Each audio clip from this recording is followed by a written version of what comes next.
minimum wage increases cost jobs, make businesses close or relocate, and hurt the people they're intended to help. Those have been repeated now so often, like all the other parts of trickle-down economics, that one believes, or is led to believe, they're written into the founding documents of the country. The problem is it's totally wrong.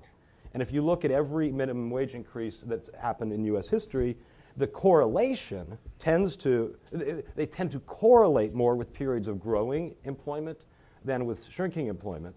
If you look at specific states and cities and compare them to surrounding states and cities, in actual, not in theory, but in actual practice, you see things like most of the time when a city raises its minimum wage, its employment and its wages grow faster than its surrounding areas, not the other way around.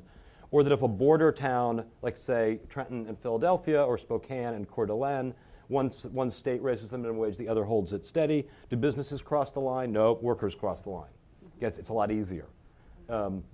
So what happens when you don't raise the minimum wage? I think we see, right? With 40 years of wage stagnation in America, we saw depressed levels of consumer spending, slow economic growth, more frequent recessions that were more structural in their nature, and not just people like me, but people like, or institutions like Standard & Poor's, the World Bank, the International Monetary Fund, and the Chicago Federal Reserve Bank have all issued reports in the last 4 years pointing to America's high relative rates of poverty, low relative wages, low levels of intergenerational social mobility as reasons for slow and inconsistent economic growth and as long-term threats to our economy.